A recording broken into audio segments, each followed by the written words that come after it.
Today, I want to talk about Joel Webbon. He's a kind of I don't know that it's televangelist is the right word, but he's like I don't know, like a right-wing extremist pastor. Now, I understand if people don't really like me getting into politics as much, want to hear more about religion, and that's actually the reason I started YouTube in the first place, because it's a whole group of people that were talking about politics rather than religion. But let me explain.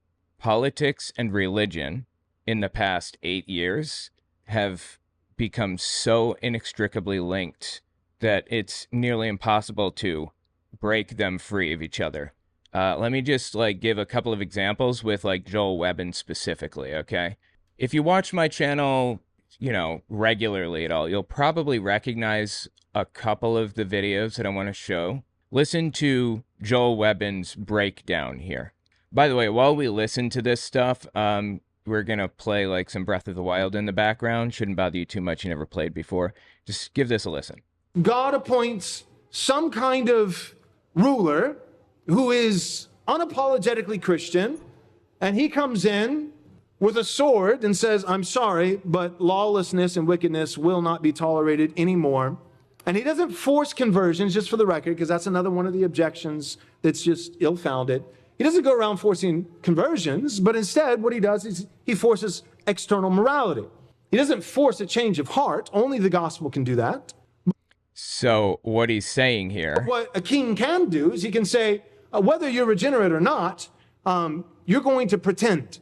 So what he's saying is, you're worried about us forcing you to be a Christian, but I'm not going to force you to be a Christian. I can't make you believe the Bible. I'm just going to force you to pretend to be a Christian. That was my objection all along. Are you serious? So the politics and religion have become so linked together now because Christian nationalists are desperate to take control of the government. Christian nationalists like Joel Webbon. Dude is not small, by the way. He's extremely influential. His policies will never get through. He's way too extreme for that. And the government usually kind of meets in the middle for the most part a little bit. He's completely off base with everything. So I don't really worry about him, passing policies or anything like that. But the fact that he's out there is just wild to me. So I want to just listen to a couple of things that he's said recently. There's a video from him. Let's see. Yeah, there's a video from him justifying slavery in the Bible. Seriously.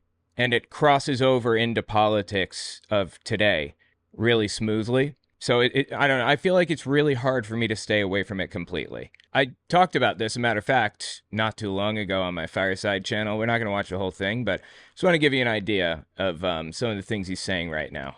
The reason why I have grown to despise democracy is because it's not we the people. It's we the some people. And who are those people? Non-elected officials. So he's complaining about the fact that he doesn't have representation and using that as a basis to advocate for dictatorship. He wants a dictator. I don't want to go through my whole past history with him, but he has explicitly said, I want a dictator to take control of the country. What democracy, what it gives, lends its strength to is instead of having elected officials that have power, is a raw universal, because that's what we have is a universal democracy. Everyone is allowed to vote. Oh, universal as in there are no limits on who can vote. Okay, I was confused by that. A democratic republic? What other kinds of democracy? I've never heard of that one. Okay, he just wants to restrict people's voting rights. Yeah. This was suggested back in the 1800s, too, about the black community, about slaves. Yeah, they shouldn't be allowed to vote. Jesus Christ, man. Do you see what's wrong with you? Sadly, I don't think he does. Anyway, in this specific video, he's talking about restricting women's right to vote. He doesn't believe women should be allowed to vote. Everyone. And just for the record, yeah, I think the 19th Amendment should be repealed. I think that's not restricting voting rights based on sex. That because, well, first and foremost, because I'm a Christian, and that is the Christian position. Oh my gosh, that you're saying that? Yes, that is the Christian position. I don't think that's a Christian position, but okay, whatever. Is that households should not be divided against one another. So it's not just elevating a male vote. Wow, he's stretching that. But it's elevating the household vote. We're saying that that society, if you break it down to the basic building block, is not atomistic as individuals, but molecular, being households. The way. Anyway, if you want to watch the whole context of this video, again, I talk about it on like my weekly podcast, which I upload in pieces on my Fireside Chat channel. But today, I want to talk about this video where he tries to justify slavery. It's absolutely insane. Talking to a dude named John Harris. Never heard of him before. Have no idea where he came from. I couldn't find much of a trace of him elsewhere, but he appears on this guy's like podcast and channel and stuff to talk about things from time to time. So I listened to a little bit of it, and it really starts ramping up around 8 minutes. So that's where we're going to start. Let's give this a listen. The consequences of many of them dying and living in a war-torn region and being dependent on the government and all these things, we get labeled. And it's unfortunate. I'm used to it at this point, just because it's one of, I'd say, the many things that people don't care for, especially if they're left-leaning, that I say. But so he's unhappy with the fact that people are calling him racist, is what I'm picking up here. The left uses the word racist as like a method of attacking people, but he is racist, like really, really racist, as you'll find out. I've written more on it, and there's some optical things. Like there's a picture of me that was on my Facebook where I'm, I think, 13 years old, and I was dressing up at the Battle of Newmarket in a VMI uniform that was with a Confederate flag in the background, because that's what the... Wait, a VMI? I'm not familiar with what he just said. Let me see. Was that from the Civil War? A VMI uniform that was with a Confederate flag in the background, because that's what the National Park Service at that time, if you can believe it. What the hell is VMI? Virginia Military Institute. Founded in 1839, Virginia was part of the South. West Virginia broke off from Virginia to become part of the North. So it was created right when slavery was like about to be abolished, right when it was, you know, tensions were ramping up or whatever. I'm not sure what like context there is here, but okay. So basically he had a Confederate flag in the background. Go on. Let kids do. It wasn't considered controversial when I was 13. They used that as like, you know, an optical thing of like, look how scary this is. This kid reenacted in a Confederate situation. And so people are, I think, very programmed, at least some people, to look at that symbol or any symbol or uniform or... Oh, I see. Yeah, the VMI uniform looks exactly like a Confederate uniform. I looked it up. I know that it's some Virginia Military Institute thing, but did he even live in Virginia? Did he go to Virginia, like, Institute? What are his connections to this? Why did he wear this, and why did he wear it while standing in front of a Confederate flag? It seems pretty obvious to me what he's doing. Really anything associated with the Confederacy and freak out and think this is the most horrible thing. This is like Nazis, and it's just yeah, sure. I'll agree to that. That's not the case at all. And so I've stood my ground on this. I have ancestors who fought for the Confederacy. None of them owned slaves. Knock me over with a feather. They were poor. They got invaded. Their churches and so forth were burned, and so they defended themselves. And I stand up for them. I stand up for what I think is righteousness and truth, acknowledging that neither side is perfect in any.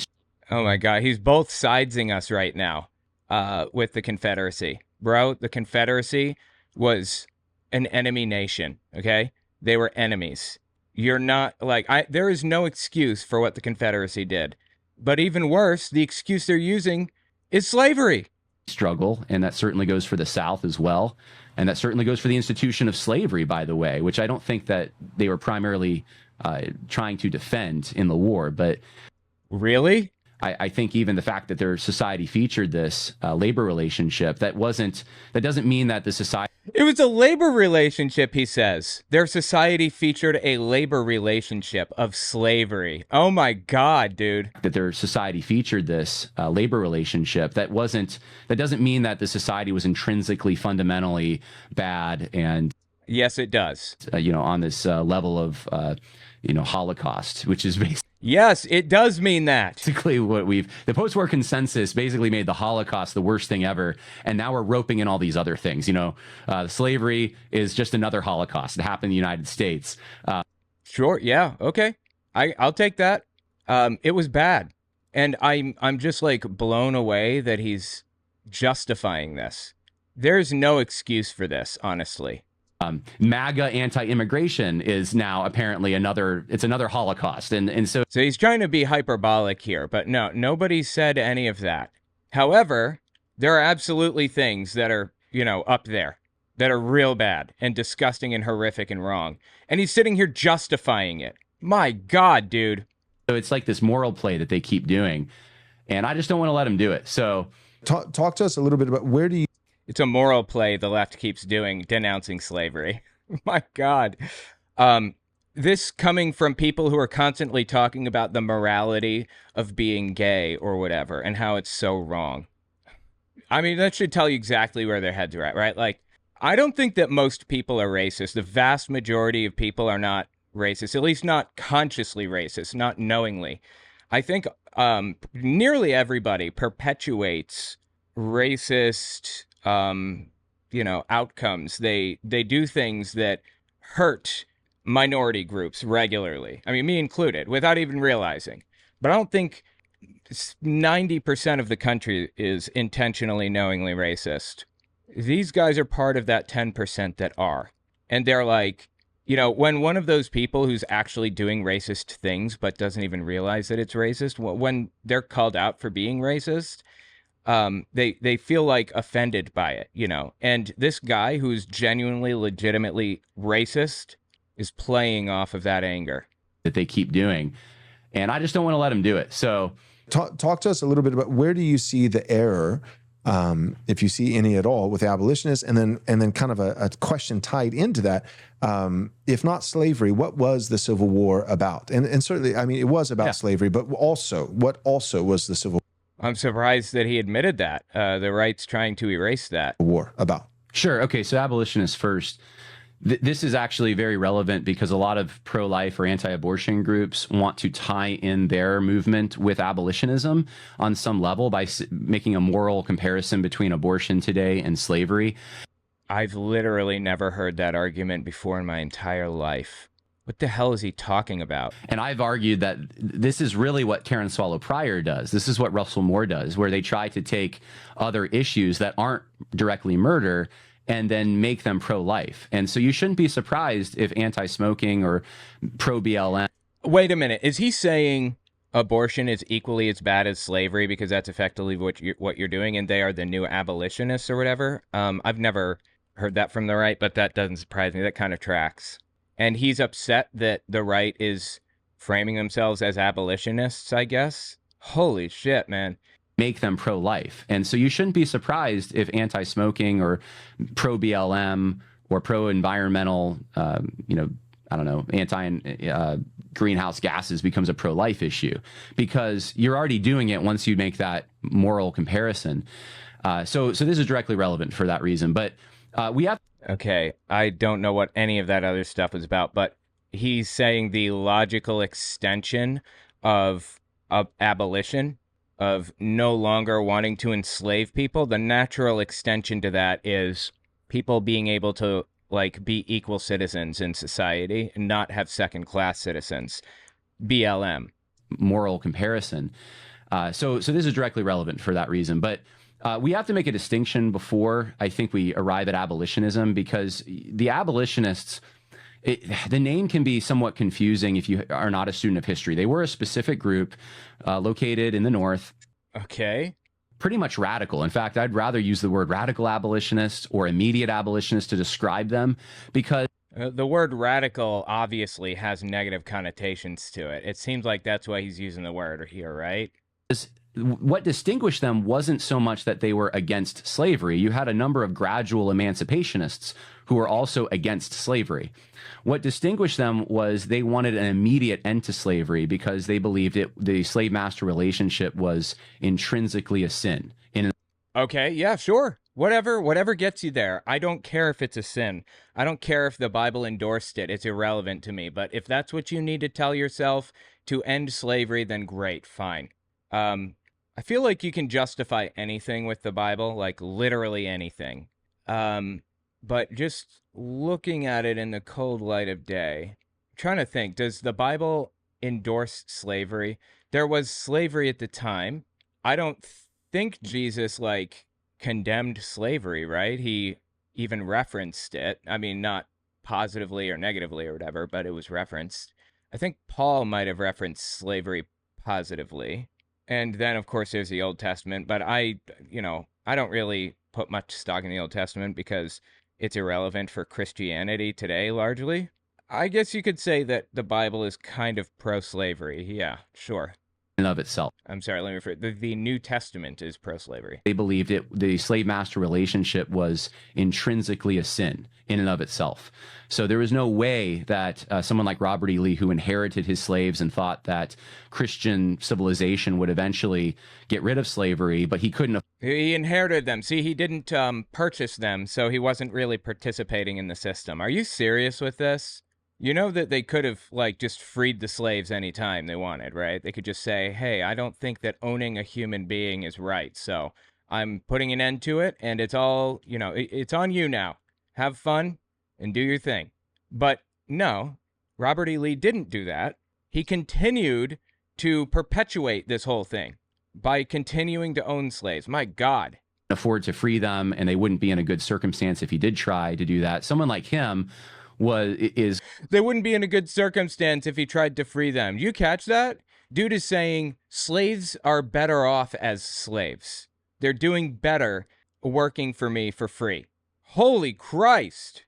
And they wouldn't be in a good circumstance if he did try to do that. Someone like him is in sin, and there was varying degrees of what they wanted to do about that. The most extreme cases, I suppose, being John Brown and the Secret Six who financed him wanting to start slave insurrections and kill white people in the South and form even perhaps a slaveocracy, not a slaveocracy, but what? An empire or a region that slaves controlled, former slaves. Okay, you're going to find out in a minute, but he just straight up lies in this, falsifies information. There isn't even a grain of truth to it. I'm not sure if it was earlier or later on in the video. He says the Confederate, the Constitution outright banned slavery, but the North didn't have, the Union Constitution did not outlaw slavery. So the Confederates were really the good guys in this scenario. So I look into it, and lo and behold, it's false, completely false. There's no grain of truth to that at all. As a matter of fact, the South's Constitution explicitly said states are barred from outlawing slavery. So the point I'm trying to get to here is do not trust a word out of the dude's mouth. Not one word. He lies like he breathes. Slaves. And these kinds of things obviously scared the South in many ways. And there was a postal crisis in the 1830s where millions of... this is what I'm talking about. Don't trust a single word out of his mouth, even this. A postal crisis, it seems trivial. You shouldn't even trust that this thing happened without looking it up directly because he just straight up lies. Pamphlets from abolitionists went down south, and some of them encouraged this kind of thing, to start an uprising. Don't work for your masters, disobey. All right, look, I'm going to give you guys a hot take now. I am a complete pacifist. I do not believe in war, practically at all, almost never. So incredibly rare. However, I do believe that fighting slave owners is a good cause. I would encourage that. Yeah, I would stand for that. Absolutely. So you're saying that these pamphlets were encouraging slaves to fight back and try to gain their freedom that way? Fantastic. Dude's framing it like it's a bad thing. Really, the Bible on these points, kill your masters. And you know what? I think I'm in favor of that in this specific case. Again, pacifist here. and there's some actual minor insurrections that happened that were influenced by this kind of thinking. And so that scared the South. But these were the abolitionists the Southerners didn't like. And so if you look at the preceding the Civil War during the federal period, so up through like the up till 1840 almost, you had way more anti-slavery institutions or organizations in the South than in the North. And by the time See what I'm saying? the war happens, you have none. And that's because the radical abolitionists start upping their rhetoric and vilifying the South in horrible ways. William Lloyd. Are you kidding me? Okay, so what was the South doing through all of this? They were just twiddling their thumbs? Were they like out there freeing the slaves or something? What's his claim here exactly? Garrison's one of the big ones who does this. But you also have Harriet Beecher Stowe and Reverend Ward Beecher and Albert Barnes and George Cheever. And there's all. Is he saying that Harriet Beecher Stowe and stuff, those people were in favor of the South? All these guys who want to really vilify in inaccurate ways and portray the South as a horrible, horrible place. Oh, maybe he was saying Harriet Beecher Stowe was vilifying the South. That's where there's just a lot of abuse going on, and that's what colors the whole entire thing. And so there was a resentment produced by that, and so they fomented, I would say, and good. Foment as hard as you possibly can to free human beings from slavery. I'm all for it. Really careened us closer to a war. In fact, Abraham Lincoln later on said that Harriet Beecher Stowe, who wrote Uncle Tom's Cabin, he referred to her as the little lady who started the big war, because she had no experience with slavery in the South. She had never been down South, but she writes this novel, and this becomes a bestseller, and it portrays the South as this horrible, horrible place. It was. They owned human beings. I could be wrong on this, so don't quote me, but I believe that at its height, 2/3 of the country owned slaves, like 2/3 of households had a slave that would like cook for them or be their maid or whatever, or just like work a job for free, of course, because that's what slavery is. You're getting free labor from somebody who doesn't have a choice. It blows my mind that we're sitting here listening to a dude justify slavery. It's not even like he's justifying the South's role in this. He is justifying slavery. There's something I want to pull up here. Yeah. Take a look at this. Slave advertisement newspaper. I saw this recently and I wanted to show you guys. Here we go. This is the one I was looking at. Great sale of slaves, January 10th, 1855. $3, aged from 20 to 26, strong, able-bodied. One wench, Sally, aged 42, excellent cook. Wow, they gave her a name in this. Surprising. One wench, Lies, aged 23, with 6-month-old pickaninny. I don't know what that word is, but I really hope that I didn't say something super racist. Oh my God. $1, age 52, good kennel man. Is it? Yeah, $17, age from 12 to 20. Excellent. That's insane. Okay, I want everybody to like recognize what this dude is doing right now. What he's justifying in the name of like the Bible, in the name of God. This is nuts. And so the abolitionists, I would say, were somewhat irresponsible. They wanted to end it, but they didn't have a plan for compensating masters who had. Oh, dude, I love it. This is so funny. This is another example of him just straight up lying. Abolitionists didn't have a plan for compensating masters. Really? That's false. The masters, quote unquote, had no right to compensation in my mind. But you know what the government did, actually? They purchased the slaves from the slave owners. Seriously. So the people in the South, the slave owners, got compensated. The slaves did not. Everything out of this guy's mouth is a lie and subject to scrutiny. Literally everything. Like, don't trust a single word from him. Really, ultimately, if you want to trace the supply chain back, they had received their slaves. They had bought their slaves from Northeastern merchants primarily. They didn't get compensation. There was no integration into society. The constitutions and laws in many northern states prohibited black people from certain civil rights. They couldn't even, in some places, live in those regions. I don't know what he's talking about, but sure. Yeah, black people were second-class citizens at the time. Yeah, absolutely. Is he What point is he trying to make? He's saying that it was bad in the North and ignoring the fact that it was even worse in the South. Like what? They had to contain it in the South, and they didn't want them in the Western territories. So the South is supposed to free all these slaves who aren't necessarily all ready to take care of themselves, and they're supposed to just bear the cost of this. And the South said, no, that's not a good deal. And so I think that's on a broad level what people have to understand about this. It's not that those in the South who were fighting for the Confederacy that's fighting for the perpetuation of slavery or No, that's what they were doing. They were perpetuating slavery. They were fighting to perpetuate it. I am not going to let him get away with this. Slavery in the abstract. Most of them, I would say, were gradual emancipationists of some Well, I would say that you're dead wrong. Like, what expertise does this guy even have to be speaking about this? None. You got to give me some sources. stripe. They wanted to get rid of the institution.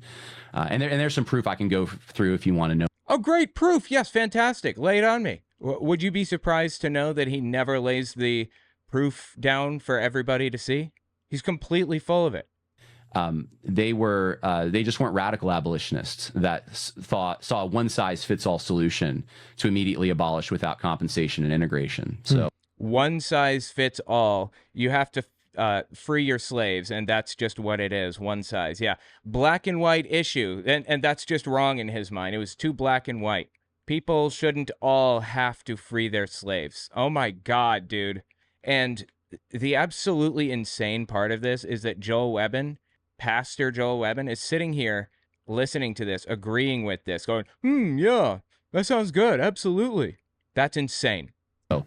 That's on the abolitionist front. I'm trying to remember, what was the other question you asked? Well, no, you kind of you answered, I think, both. The other question was just, what was the Civil War, if not over, simply abolishing slavery? What was the incentive? Like, why? Yeah, the Civil War is simple, actually, in my mind. It's complex. If you want to get into all the causes that led to... No, not complex. Pretty straightforward. The South wanted to own slaves, and the North said you can't. It was a rebellion against the government. You can come up with all these ridiculous justifications and claims and whatever else all you want, but ultimately it's because the South the South wanted to own slaves. Plain and simple. Separation of the states and so forth. But the war itself, if we're just talking about the war, it was a response to an invasion. So you have deep southern states seceding, and one of the issues, the tariff was an issue, but one of the issues also was slavery in the Western territories and being prohibited from taking slaves into the Western territories. And in context, you have to understand this isn't really about the extension of slavery because it doesn't change the number of slaves. It's just where... So is he in favor of slavery or not? Because he keeps pretending that slavery was a bad thing, but when it's convenient, but otherwise claims that it's a good thing. They're located. It's really about keeping Southern elites from gaining any control in these new states. So if they can't travel to those states and live in those states and bring their slaves with them, okay, so you're telling me it was slavery. It was about slavery. Again, don't believe a word out of his mouth, okay? Even if it makes logical sense, look it up yourself. Every single word. Under the Kansas-Nebraska Act, there was supposed to be popular sovereignty, so you would have states decide for themselves whether they were going to be a slave or a free state. Well, Republican Party wanted to make it so you couldn't even bring slaves into these states, and that was, they thought, a violation of the Constitution and a violation of their influence, and this would make it so that the North and their industrial economy would be the preeminent force and not them. And they saw that the agrarian society was doomed because of this. So that was definitely part of the reasons for separation. Not the only thing, but it was part of it. But he's speaking like an authority here. Really, the war itself wasn't that. Because think about it this way. The lower South could have left. South Carolina, Mississippi, Georgia, Florida, Alabama, they could have left the country and there would have been no bloodshed. And what does he mean by that? They could leave the country. Are you saying the people that lived in those states could have just up and left the United States? Are you serious right now? What if they had a bunch of stuff here? What if their family was here? You can't up and leave. This is so stupid. I hear Ben Shapiro say this too. Well, climate change is going to hit Florida and people are just going to have to sell their houses. That is one of the stupidest things I have ever heard in my life. What happened though was Lincoln made a call to arms, and that's when you start seeing the upper South, like Virginia and upper southern states, North Carolina, decide, you know what, we don't want to live in a country where you're just invaded. Okay, wow, interesting. I'm pretty sure I know what this is, but let me just look it up. At 4:30 a.m. on April 12th, 1861, Confederate troops fired on Fort Sumter in South Carolina's Charleston Harbor. Less than 34 hours later, Union forces surrendered. Traditionally, this event's been used to mark the beginning of the Civil War. So, who fired first again? Is he just like lying, once again? When you start seeing the upper South, like Virginia and upper southern states, North Carolina, decide, you know what, we don't want to live in a country where you're just invaded. Because at the time, secession was, by many, considered to be a constitutional right. No, it was never a constitutional right. They just assumed that they could secede. It doesn't say you can secede anywhere in the Constitution, right? Did it ever? And we can get into that if you want. There's many reasons for, and legitimate reasons people thought that. But they wanted to respond to Lincoln's force. So you don't see anything about slavery, for example, in Virginia's secession declaration. It's really just a response to Lincoln has called up arms. We're going to join the people who have left because we don't want to live in a country like that.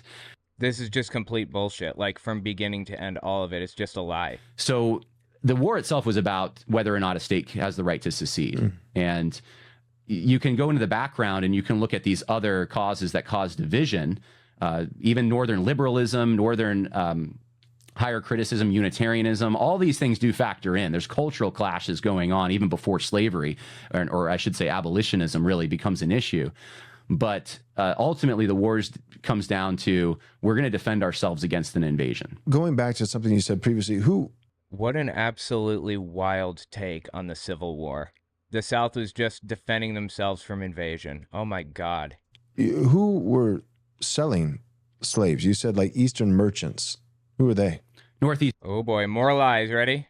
Yeah, well, so the main, this goes back to really the founding, and the Puritan society was, a lot of it was based upon, they were seafaring people, right? So they did a lot of trade, not just the slave trade, but that was certainly part of it. And so it was peoples from that region who were going to the Ivory Coast and in what's called the Triangle Trade and selling rum and other things, molasses, and then getting slaves. And then they would come to South America, but mostly places like the Caribbean, and then, of course, the southern United States as well. And they would sell their slaves at ports like Charleston, but they'd also come to New York and come to Providence, Rhode Island, and slaves would be shipped down the Mississippi River. And so those who were making money the most off of this would have been that class of merchants. And this was a huge thing that, like Robert Louis Dabney talks about. They all talk about this, really. Jefferson Davis talked about this. But Dabney has a line in the defense of Virginia in the South where he essentially says, like, you know, the sons of New England didn't really have a problem with this when it's them. But when it comes to their political enemies, us, you know, they want to vilify us for this. And so there was a lot of resentment over that. Oh my God, dude. They want to vilify them for their political position, which is apparently Bible-based too, in their mind, of owning human beings. Holy shit. Is this where it starts again? No. Stupid sponsorships. Oh my God. Another question. Like, you know, one of the, you know, the arguments that, you know, abolitionists at the time would make, and then, you know, and still is, you know, referenced today, is, you know, that the entire, you know, slave trade, yeah, sure, the Bible doesn't outright condemn slavery, but, you know, the slave trade that occurred in America, the transatlantic slave trade was condemned outright by Scripture because Scripture condemns man-stealing, kidnapping. Right. Interesting argument. Okay. Again, I think I'm willing to be convinced otherwise, but I feel like the Bible doesn't condemn slavery, the New Testament even. Like, it openly advocates for it in the Old Testament, describes how you should be doing it and stuff, and who you should be enslaving. But the New Testament, I've settled on, it's not opposed to it, and it's not like endorsed by it, not heavily anyway. What I've read a little bit of Dabney on that, because it's not like he was ignorant, and he wasn't deceptive and pretending that he fully acknowledged where slaves were coming from and how this was being perpetuated, but he had a defense. He makes biblical arguments for why not just slavery that's mentioned with Israel holding slaves, but even the slavery that was going on in America. He would not have had slaves if he thought that it was against the scripture. He was a Christian man, so he had a way of justifying it. Whether he was right or wrong is that's up to the listener to determine. But he did have a scriptural argument for why. My God, dude! I mean, this guy's very clearly advocating for it, right?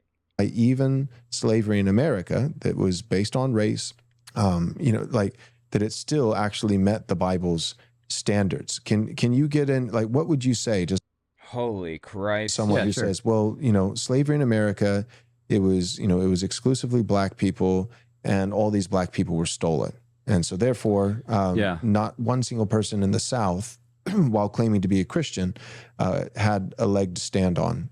So this guy is asking him to justify slavery outright now. In terms of a biblical defense, how would you respond to that claim?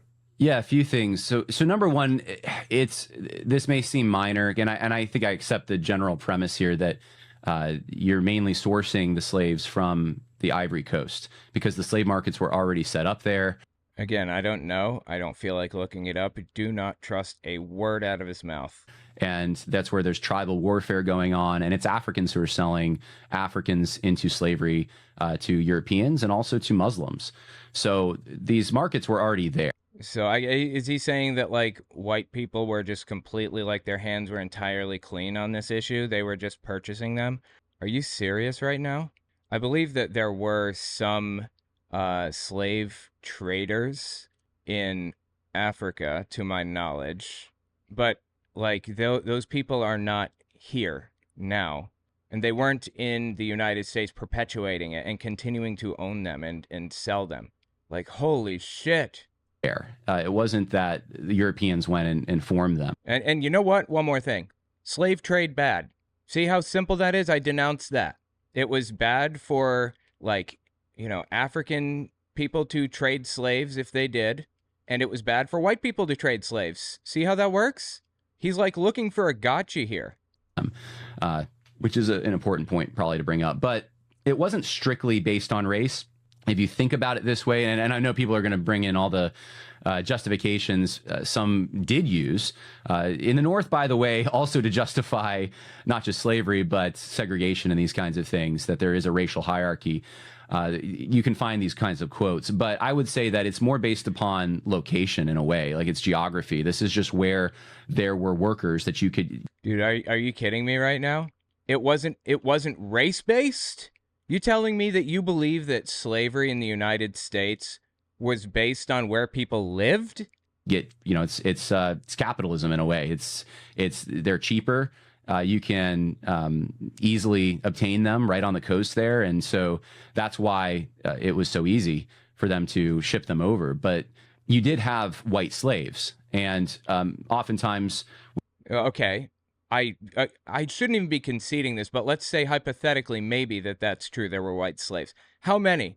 What was the percentage? What was the population compared to the black slave population? It was almost non-existent, right? He keeps bringing up these exceptions and implying that they're rules, just lightly implying it, saying there were white slaves and implying that it was rampant, there were white slaves all over the place. Is he going to claim that white people were persecuted because they were slaves or something?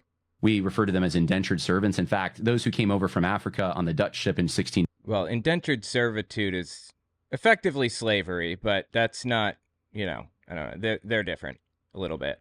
One of them you eventually get freed, I believe, or you have the option of being freed. I don't remember. 19, the black ones even were probably indentured servants most likely, but they were treated off. Yeah, but they were slaves. So you had to work for somebody for free. You were giving them your labor for free for an undetermined amount of time or at all. That's slavery. Oftentimes horribly, even if they were white. And I remember there's an antebellum house in Lynchburg when I lived there, and on their record and on their rolls, they have listed some white slaves. And so there were some, and there were Yeah, I don't believe him, but okay. many. There was Like I said earlier, he just like made things up. He just lied, straight up lied. The Confederacy took the first shot at Fort Sumter. I guess we haven't gotten to this part yet, but what was the other thing he said? Oh my God, I said, the Confederate Constitution did not say you can't own slaves. It's just lying. Were there any white slaves? I don't know. I doubt it, honestly. they have listed some white slaves. And so there were some, and there were many, there was thousands of black people. Well, yeah, I think I'm not off base saying thousands. So there are at least hundreds of black slave owners as well. So who participated in this, who got out of slavery or. Wow. Okay. So not only were there white slaves, but there were black slave owners. Are you shitting me right now? Oh my God. Bought their freedom. There were sometimes mechanisms for them to do this. And then they became slave owners, and sometimes very successful large slave owners. So it's a little more nuanced than that to say it's just. No, it's not. White people in America owned slaves that were predominantly black, and I think some Native Americans also. That there's no nuance here. They owned human beings. Strictly based on race. But there is a book by Eugene Genovese, I think it's called A Consuming Fire, where he talks about Southern Christian preachers specifically and how they grappled with some of the things that did not quite meet a biblical standard in Southern slavery. So you could think of anti-literacy laws, which were really to prevent slaves from reading abolitionist literature that would maybe inspire them to kill and cause an insurrection. He's justifying it right now. He's justifying anti-literacy laws for black people. This is insane. Hang on. There's a famous test, actually. One second. Let me find it. Yeah, here it is. Here it is.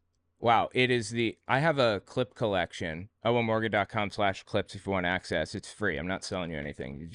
I don't want them to be lost to time. But in my clip collection, I have some documents also. One of them is this this literacy test from Louisiana that was given to slaves, I believe, to determine if they can be freed or if they can, I don't remember what the conditions were. Literacy test. This test is to be given to anyone who cannot prove a 5th grade education. Do what you're told to do in each statement. Nothing more, nothing less. Be careful, as one wrong answer denotes failure of the test. 1. Draw a line around the number or letter of this sentence. What? What the hell does that mean? Draw a line around the number or letter of the sentence. You mean circle? I mean, and what letter or number? Which one? There are 50 here. Number 2, draw a line under the last word in this line. 3, cross out the longest word in this line. Okay, those are less complicated. Draw a line around the shortest word in this line. Do they mean circle it? Again, one wrong answer means you fail. You have 10 minutes to complete the test. One wrong answer. Circle the first letter of the alphabet in this line. Okay. Does he mean the C in circle, or does he mean the first instance of the word or the letter A, which would be right here in alphabet, I guess. Number 6, in the space below, draw 3 circles, one inside or engulfed by the other. Okay. Number 7, above the letter X, make a small cross. What letter X? Right here? Do they expect people not to know what a cross is? Draw a line through the letter below that comes earliest in the alphabet. Draw a line through the 2 letters below that come last in the alphabet. The 2 letters that come last? So it'd be Y and Z, I guess. In the first circle below, write the last letter of the first word beginning with L. In the first circle, write the last letter of the first word beginning with L. What word that begins with L? What does this mean? Number 11, cross out the number necessary when making the number below 1 million. Okay. 12, draw a line from circle 2 to circle 5 that'll pass below circle 2 and above circle 4. What? All right, draw a line from 2 to 5 that passes below 2 and above 4. Okay. In the line below, cross out each number that is more than 20 but less than 30. Okay, so between 21 and 29 then, right? You're supposed to cross out each one. There are 1, 2, 3. Yeah, there are 3 of them. Some people may be tempted to cross out the 20 though, because it's within like the range, the set or whatever, and that would be a failure. Anyway, the point is, this is the type of literacy test they used to give people. Oh wow, this is actually a really long literacy test. Oh my god. I'll we'll call the literacy test there, but it was just like dirty and wrong and brazenly and blatantly evil. They didn't want them to read that, so they had anti-literacy laws, right? They were neglected. They were, very famously, Stonewall Jackson taught slaves to read the Bible anyway, and it was just something that they didn't really enforce. But they were, they were on the book. Well, you see, that's the thing. You don't have to enforce anything. You have to literally do nothing if you want to keep slaves illiterate or anybody illiterate. You have to actively teach them, put time and money into an education. So people just didn't bother. My God, dude. It was just something that they didn't really enforce, but they were, they were on the books in many southern states. You also had the fact that the slave trade itself, I think Dabney calls it an iniquitous traffic. And there was, even if maybe the northeastern merchants or whoever, European merchants who were bringing slaves over, they weren't maybe doing the kidnapping, but they were relying on tribal peoples in those regions to. So he's saying that no white people from the South kidnapped slaves, so there was no biblical rule broken. If the person had already been kidnapped and they're handed over to you, then you're not breaking any biblical rules. That's called following the letter of the law rather than the spirit of the law, my friends. Kidnap, or maybe it was just the result of tribal warfare. It's a little hard to say, but certainly, the beginning of the supply chain wasn't a good thing at all. And so you're stuck with this situation where if you lived in that society, you're inheriting this. It's not something that you're going out and with the force of the government you're causing to happen. You're not saying, let's go get some slaves. I think a lot of people with modern state assumptions think that's how it worked, that the state could have come in at any time and just ended it. But it was not like that at the time. It was very organic, and there wasn't a central authority capable of stopping it. There wasn't even state authorities at the time really capable of stopping it when it started. So you do have, when we do have a authority that is capable of stopping it, you do have in the Constitutional Convention, they said this is going to be phased out, and by 1808 we won't have any more of it. You do have in the Constitution of the Confederacy, because by 1808 there were still people smuggling in slaves. The Confederate Constitution outlaws the slave trade. A lot of people don't know that, but no, it doesn't. That's a complete lie. It explicitly bans states from outlawing slavery. It is so wild to me that this dude with a straight face can just lie to you. Just lie. It does. And it allows states to free their slaves at any time they want to. It literally does not. It explicitly did the opposite. Free them. So there's no sanctioning of slavery perpetually in that particular document. You have at the end of the war, Jefferson Davis provides a mechanism. It was too late, but there's a mechanism for slaves if they join the Confederacy to eventually gain their freedom. So they had the moral capability and will to eventually get rid of this. But it was a complex situation. I think as Thomas Jefferson. It's not complex. You shouldn't own a human being. Super simple. And it was a systemic thing, like where it was being enforced by the governments of the United States or just the state governments or whatever. So they should be responsible for, like, not just compensating the slave owners as they did. In fact, they shouldn't even compensate slave owners. They should just say, you're free now. Go off and do your thing. And they should be compensating the slaves themselves. At the time, like in 1860, whatever, they should have given the slaves, I don't know, the equivalent of like $30,000 each in today's money and a plot of land. They should have done that, at least, in my opinion, bare minimum. I don't know that the U.S. government would have been capable of like handling anything more than that. If they could have even handled that, I don't know. But that seems like a necessity, a bare necessity. If people need to go hungry in the United States to make that a reality, then that's what it is, in my opinion. Like these people just benefited so much from other people's free labor. It's horrific. I can't even believe this dude's defending it. Said he wanted to diffuse slaves in the Western territories, and he thought that's where they would gain independence. They wouldn't suffer from some of the racial abuse, or I should say, just, you know. Oh, he said abuse. He doesn't want that, right? It wasn't abuse in his mind. So he wants to clarify so everybody knows that slaves weren't actually being abused, right? From some of the racial abuse, or I should say, just, you know, being a different people living among others who don't share everything in common. They could go out to an area where they could claim it as their own and build their own society. But that's what the Republican Party wanted to prevent. So they were kind of like bottled up in the South. And when you Republicans at the time were the far right party, all the way into like the 1950s. If anyone is unfamiliar with the time period or whatever, the Democrats were on the right. The Republicans were on the left. That's what I meant to say. The Ku Klux Klan has always voted Democrat. They're called Dixiecrats. All the way until like the party switch in the 1950s, 60s, and 70s, basically, under Nixon and stuff. So a lot of far right people like to twist this fact around and make it seem as though Republicans are the good guys today, when in fact they are the party of slave owners. It's just like they've kind of changed is all. say the Republican Party, that is... Yeah, the Republican Party, when the Republican Party started, that was one of their main planks. If you look at... But just for our listeners who may not be aware, that's the North. That's Lincoln. That's Lincoln. Lincoln's...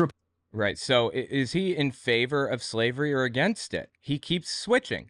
Republican Party was all about internal improvements. He's basically a Whig like Henry Clay, who believed in the American system, which means railroads and government expenditures for infrastructure projects. Wow, that kind of sounds like the left, huh? And the Midwest sided with the North, even though they were more culturally with the South because of this. They wanted that.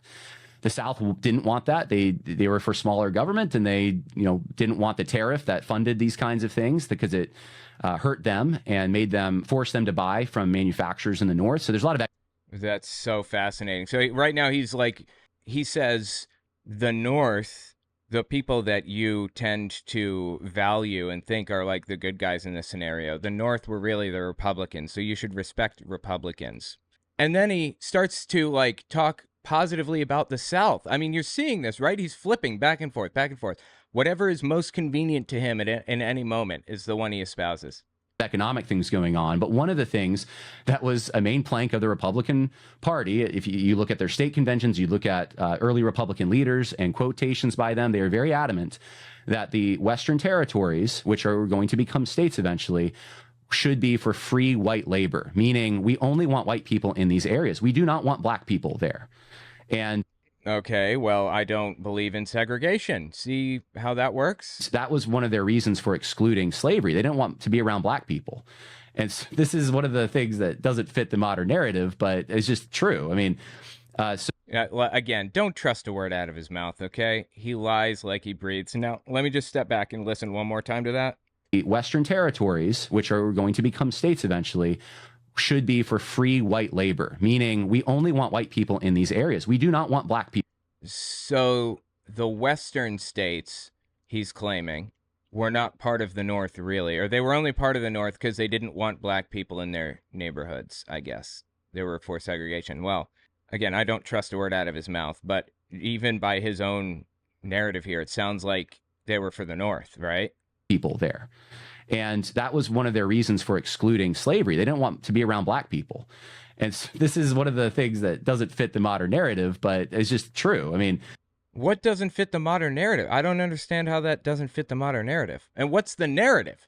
That human beings were owned by other human beings? So that creates a situation where it makes it harder to free slaves because where are they going to go? And you have to deal with the realities at the time. They didn't fare well in the North. In fact, there's a debate between two Presbyterians, J. Blanchard and Reverend N.L. Rice, in 1845, and they're debating gradual emancipation, Southern perspective versus basically the immediate abolition position. Human beings just shouldn't be owned. I can't believe that this is the debate that a pastor is having. And that's one of the things that comes up. And Reverend N.L. Rice, who's taking the gradual emancipation position, says, in denying that slaveholding is in itself sinful, I do not defend slavery as an institution that ought to be perpetuated. I desire to see every slave free, not nominally free, as are the colored people in Ohio.